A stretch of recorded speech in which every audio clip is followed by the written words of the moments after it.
भारत का विधि आयोग भारत सरकार के आदेश द्वारा स्थापित एक कार्यकारी निकाय। स्वतंत्र भारत का पहला विधि आयोग 1955 में 3 साल की अवधि के लिए स्थापित किया गया। पहला विधि आयोग 1834 में ब्रिटिश राज्यकाल के दौरान 1837 के चार्टर अधिनियम द्वारा स्थापित किया गया था और इसकी अध्यक्षता लॉर्ड मैकाले ने की थी। संगठन एक पूर्णकालिक अध्यक्ष, आयोग में एक सदस्य, सचिव सहित 4 पूर्णकालिक सदस्य होंगे। कानून मंत्रालय में कानून और विधायी सचिव आयोग के पदेन सदस्य होंगे। 22वां विधि आयोग 31 अगस्त 2024। ऋतुराज अवस्थी करेंट विधि आयोग के अध्यक्ष। सुरक्षा पर कैबिनेट समिति प्रधानमंत्री के नेतृत्व में यह रक्षा नीति और व्यय पर सभी महत्वपूर्ण निर्णय भी लेता है। सदस्य भारत के रक्षा मंत्री, केंद्रीय रक्षा मंत्री, केंद्रीय गृह राज्य मंत्री, केंद्रीय वित्त और कॉरपोरेट मामलों के मंत्री, केंद्रीय विदेश मंत्री। CCS भारत की रक्षा और सुरक्षा से संबंधित सभी मुद्दों से इसमें भारत की राष्ट्रीय सुरक्षा को बढ़ाने के लिए की जाने वाली विभिन्न पहलुओं पर चर्चा की गई है।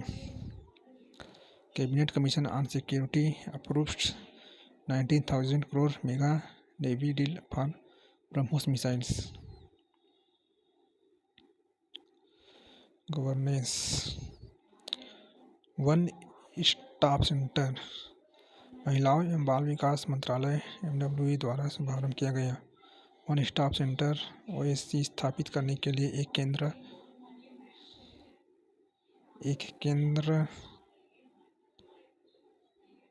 केंद्र प्रायोजित योजना जिसे निर्भया फंड से वित्त पोषित किया जाएगा 1 अप्रैल 2015 को लागू किया गया और इसे सखी के नाम से जाना जाता है। लक्ष्य समूह जाति, वर्ग, धर्म, क्षेत्र, यौन रुझान या वैवाहिक स्थिति की बाधित हिंसा से प्रभावित 18 वर्ष से कम उम्र की लड़कियों सहित सभी महिलाएं। 700 one stop centres set up across the country. Irani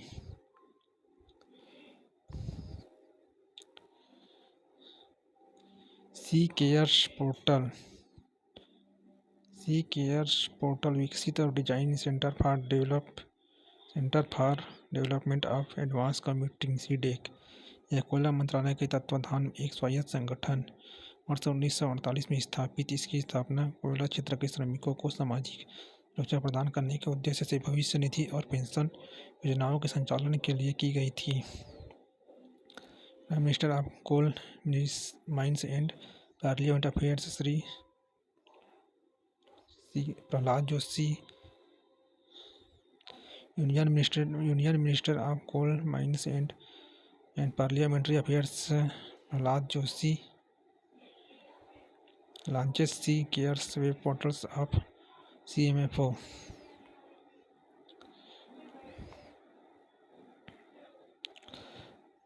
Five education department officers are suspended for misappropriation of areas of schemes grants। माध्यमिक स्तर पर विकलांगों के लिए समावेशी शिक्षा IEDSS योजना वर्ष 2009-10 से प्रारंभ किया गया। यह योजना विकलांग बच्चों के लिए एकीकृत शिक्षा की पिछली योजना की जगह लेती है।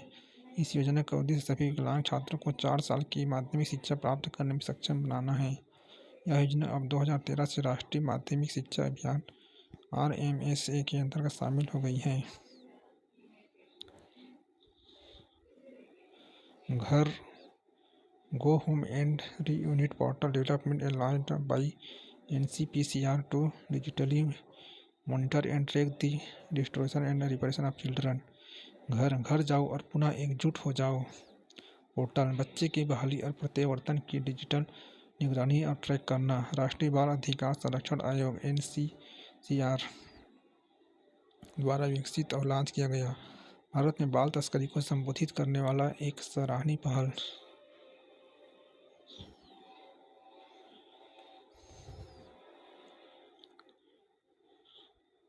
$24,075 cooperative societies given note for opening Jan Aushadhi केंद्र। प्रधानमंत्री भारतीय जन औषधि परियोजना केंद्र। इसकी स्थापना कम कीमत पर जेनेरिक दवाई उपलब्ध कराने के लिए की गई है, जो गुणवत्ता और प्रभावकारिता में महंगी ब्रांडेड दवाओं के बराबर हैं। प्रधानमंत्री भारतीय जन औषधि परियोजना (PMBJP) इसे 2008 में रसायन और उर्वरक मंत्रालय के फार्मास्यूटिकल्स विभाग द्वारा लॉन्च किया गया था। उद्देश्य प्रधानमंत्री भारतीय जन औषधि केंद्र के माध्यम से जनता को सस्ती कीमतों पर जेनेरिक गुणवत्ता वाली दवाई प्रदान करके भारत के नागरिकों के स्वास्थ्य देखभाल बजट को कम करना। कार्यान्वयन bureau of pharma PSU of India BPPI कार्यान्वयन एजेंसी है। किलकारी कार्यक्रम mobile health initiative Kilkari launch with local content in Gujarat Maharashtra. Kilkari कार्यक्रम एक केंद्रीकृत इंटरैक्टिव वॉइस रिस्पॉन्स आधारित मोबाइल स्वास्थ्य सेवा या गर्भावस्था, प्रसव और शिशु देखभाल के बारे में मुफ्त साप्ताहिक समय उपयुक्त 72 ऑडियो संदेश देता है। यह सभी राज्यों और केंद्र शासित प्रदेशों के लिए स्वास्थ्य और परिवार कल्याण मंत्रालय द्वारा केंद्रीय रूप से आयोजित किया जाता है। यह सेवा राज्यों, केंद्र शासित प्रदेशों और लाभार्थियों के लिए निःशुल्क है। वर्तमान में किलकारी भारत के 18 राज्यों और केंद्र शासित प्रदेशों में कार्यान्वयन है। Smart city mission Some smart city mission projects to miss June 30 deadline. State must take over, panel told. Smart city mission शहरों और कस्बों में लोगों के जीवन स्तर में सुधार लाने के लिए भारत सरकार की एक पहल, केंद्रीय आवास एवं शहरी कार्य मंत्रालय की एक पहल। इसे 25 जून 2015 को लॉन्च किया गया था। इसका उद्देश्य टिकाऊ और समावेशी शहरों को बढ़ावा देना, जो मुख्य बुनियादी ढांचा प्रदान करते हैं। PM Svanidhi boosted annual income of street vendors by RS 23,000 study. PM street vendors Atmanirbhar Nidhi PM Svanidhi एक केंद्रीय क्षेत्र योजना उन सड़क विक्रेताओं को किफायती कार्यशील पूंजी ऋण प्रदान करे जो कोरोना वायरस महामारी से प्रभावित है। यदि कोई विक्रेता समय पर पहला ऋण चुकाता है तो उसके उच्च ऋण के लिए पात्र होने की उच्च संभावना है। विक्रेता को ऋण प्राप्त करने के लिए कोई संपार्श्विक सुरक्षा प्रदान करने की आवश्यकता नहीं है। ऋण की शीघ्र या समय पर भुगतान पर वेंडर को 7% की ब्याज सब्सिडी मिलेगी। Integration in eJagriti portal to help reduce pending cases is consumer court government. EJagriti portal उपभोक्ता मामले खाद्य और सार्वजनिक वितरण मंत्रालय की एक पहल। यह उपभोक्ता आयोगों के लिए एक पोर्टल है। ग्राहक अनुभव को और बेहतर बनाने के लिए डिजाइन किया गया। यह सभी स्तरों पर एक सरल, तेज और लागत प्रभावी उपभोक्ता विवाद निवारण सॉफ्टवेयर समाधान प्रदान करता है। Health Alzheimer's can pass between humans in rare medical accidents, suggests study। यह मनोभ्रंश का सबसे आम प्रकार है। इस बीमारी का पता तब चला जब डॉक्टर एलिस एल्जाइमर ने 1906 में एक स्मृति ह्रास रोगी की मृत्यु के बाद उसके मस्तिष्क की जांच की।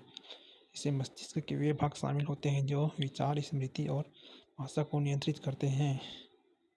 भारत का परिदृश्य क्या है? विश्व अल्जाइमर रिपोर्ट 2021 के अनुसार भारत में डिमेंशिया से पीड़ित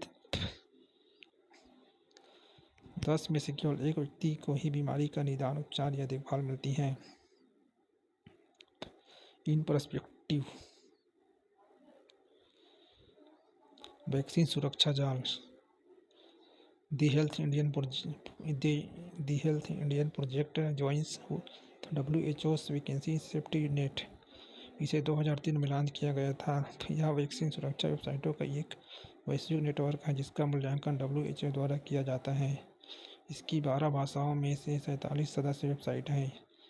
सदस्य बनने के लिए अनुमोदित होने से पहले वेबसाइट को वैक्सीन सेफ्टी नेट द्वारा गंभीर जांच के अधीन किया जाता है। Discovery good way to pay for effective long term lupus treatment study. Lupus एक ऑटो इम्यून बीमारी जिसमें शरीर की प्रतिरक्षा प्रणाली आपके अपने ऊतकों और अंगों पर हमला करना शुरू कर देती है। इसका इलाज माइक्रोफेनोलेट, एज़ेथिओप्रिन, साइक्लोफॉस्फेमाइड, रिटक्सिविन जैसी दवाओं के माध्यम से इम्यूनोसप्रेशन द्वारा किया जाता है। यह स्थिति मुख्य रूप से किडनी को प्रभावित करती है। Diphtheria, who released guidelines for clinical management of diphtheria, new recommended on antibiotics uses issued. Diphtheria एक अत्यधिक संक्रामक रोग है जो आमतौर पर गले में खराश और सांस लेने में कठिनाइयों के रूप में प्रकट होता है। भारत में इस बीमारी की स्थिति है। भारत में 1980 के दशक में डिप्थीरिया टीकाकरण कार्यक्रम चल रहा है। फिर भी भारत आज भी डिप्थीरिया के मामले में विश्व में अग्रणी बना हुआ है। 2016 में 3380 मामले और 170 मौतें दर्ज की गई। इस वर्ष कर्नाटक, केरल और तेलंगाना सहित अन्य राज्यों में चिंताजनक प्रकोप देखा गया है। डिप्थीरिया भारत में किशोरों और वयस्कों को तेजी से संक्रमित कर रहा है। हालांकि ऐतिहासिक रूप से यह 5 साल से कम उम्र के बच्चों की बीमारी थी।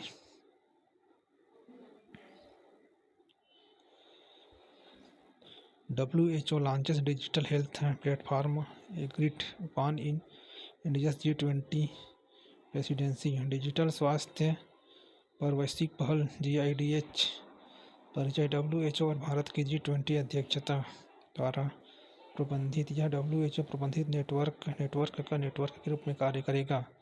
उद्देश्य प्रयासों और सर्वोत्तम प्रथाओं को एकीकृत करके स्वास्थ्य देखभाल में समानता को बढ़ावा देना। 4 स्तंभ: देश को चाहिए ट्रैकर, देश संसाधन पोर्टल, परिवर्तन टूल बॉक्स, सम्मेलन एवं ज्ञान का आदान प्रदान। H1B1 visa domestic renewable programmes launches in US accepting application until April 1। H1B visa यह एक एकाधिक प्रवेश गैर अप्रवासी वीजा है जो अमेरिकी कंपनियों द्वारा नियोजित विदेशी श्रमिकों को संयुक्त राज्य अमेरिका में काम करने की अनुमति देता है। L1 वीजा एक इंट्रा कंपनी ट्रांसफरी वीजा है। यह विभिन्न देशों में परिचालन करने वाली बड़ी बहुराष्ट्रीय कंपनियों, जरूरी नहीं कि वे अमेरिकी कंपनियां हो, को अस्थायी आधार पर विशेष पदों पर कर्मचारी को अमेरिका में स्थानांतरित करने की अनुमति देता है।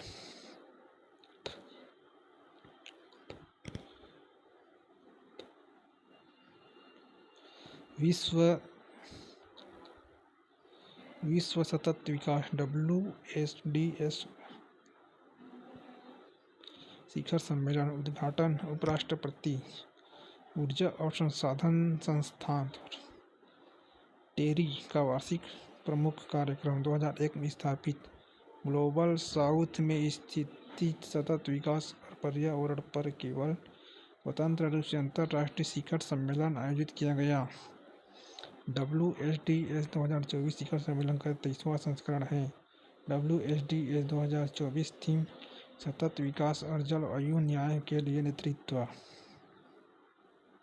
प्रवासी प्रजातियों पर कन्वेंशन।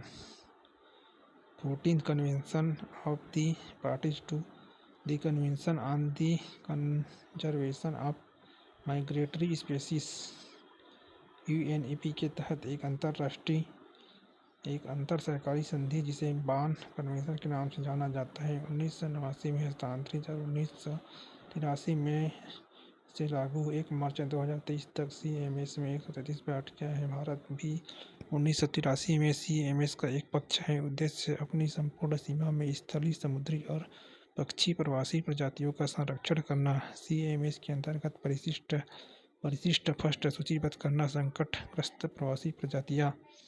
परिशिष्ट 2 सूचियां अंतर्राष्ट्रीय सहयोग की आवश्यकता वाली प्रवासी प्रजातियां।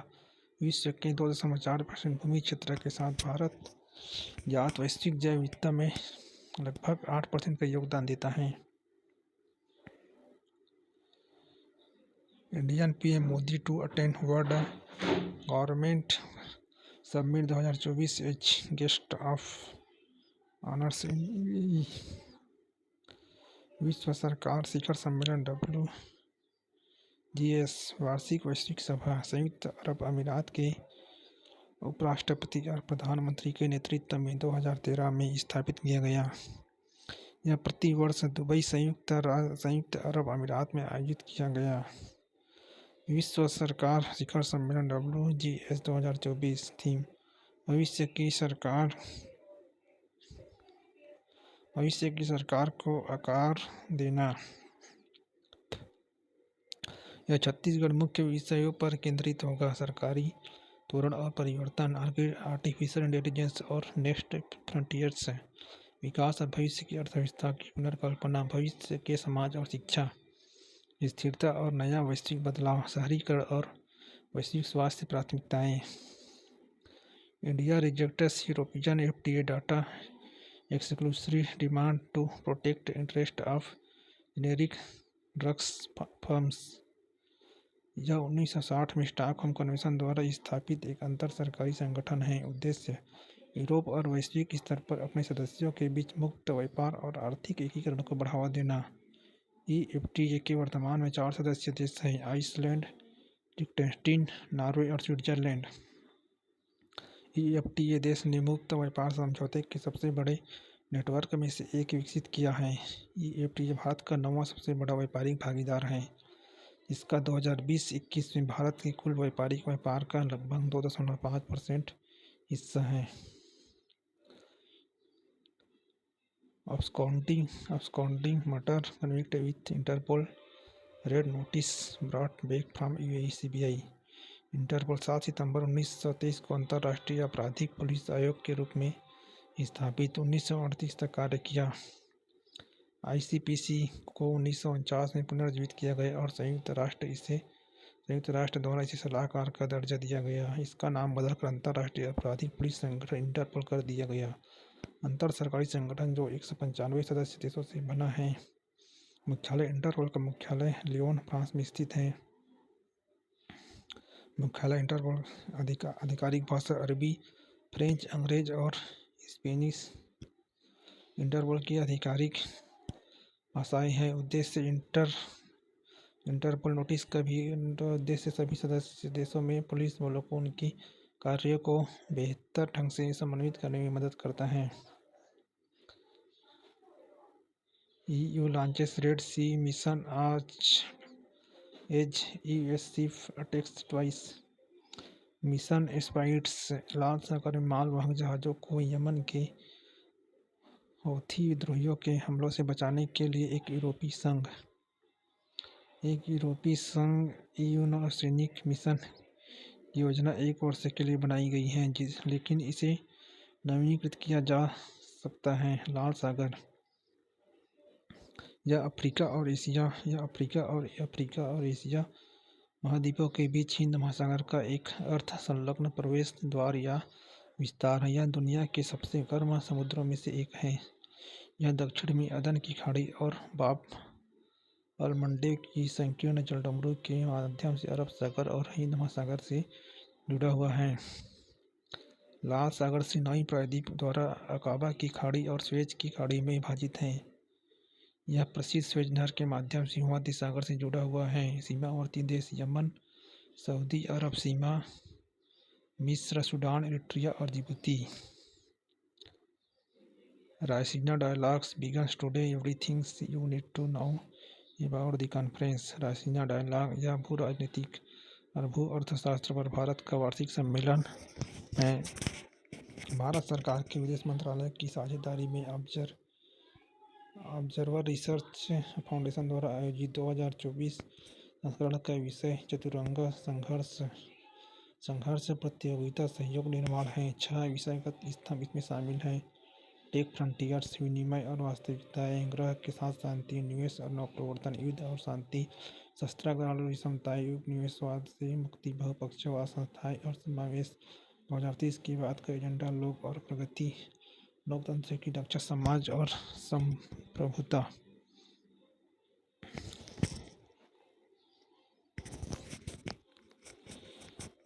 Armenia freezes participation in Russia led security bloc. Prime minister. सामूहिक सुरक्षा संधि संगठन CSTO एक अंतर सरकारी सैन्य संगठन है जिस पर 15 मई 1992 को हस्ताक्षर किए गए थे।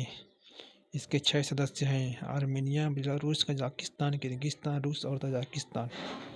मुख्यालय मॉस्को, रूस। 2004 में संयुक्त राष्ट्र महासंघ ने सामूहिक सुरक्षा संधि संगठन CSTO को संयुक्त राष्ट्र महासभा में पर्यवेक्षक का दर्जा देने के लिए एक प्रस्ताव अपनाया। UNCTAD raises alarm over disruptions in shipping routes for global trade, व्यापार एवं विकास पर संयुक्त राष्ट्र का सम्मेलन। इसकी स्थापना 1964 में विकासशील देशों में व्यापार, निवेश और विकास को बढ़ाने के लिए की गई थी। यह संयुक्त राष्ट्र महासभा का एक स्थायी अंग है। इसका मुख्यालय जिनेवा, स्विट्जरलैंड में है। UNCTAD के लगभग 190 सदस्य हैं। UNCTAD की सर्वोच्च नीति निर्धारक संस्था सम्मिलित हैं, जो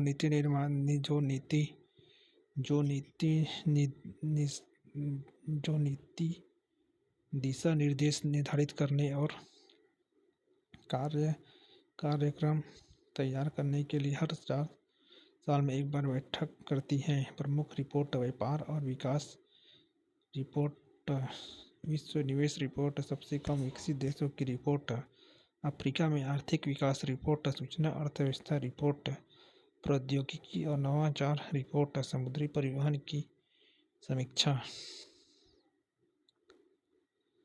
भ्रष्टाचार धारणा सूचकांक CPI, यह सूचकांक 1995 में गैर सरकारी संगठन ट्रांसपेरेंसी इंटरनेशनल द्वारा प्रति वर्ष प्रकाशित किया जाता है। यह CPI को रैंक करने के लिए 0 से 100 के पैमाने का उपयोग करता है, जहां 0 अत्यधिक भ्रष्ट और 100 बहुत साफ है। 2023 की मुख्य बातें। भारत की रैंक खराब हुई। इन 2023 में भारत ने 180 देशों में 93वां स्थान हासिल किया, जबकि 2022 में यह 85वें स्थान पर रहा। भारत ने 2023 में 39 का समग्र स्कोर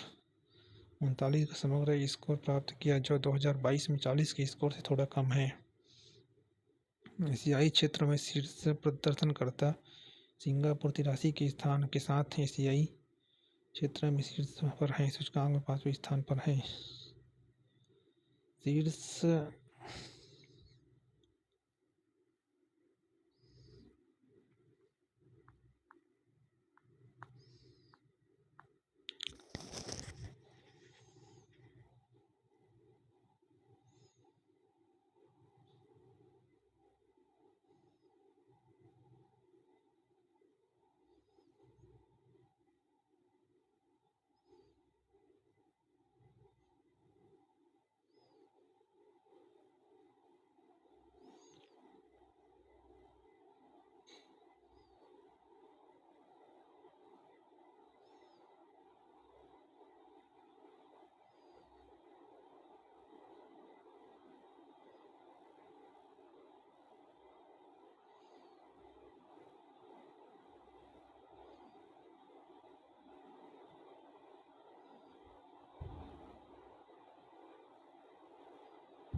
भ्रष्टाचार धारणा सूचकांक CPI 2023 की मुख्य बातें।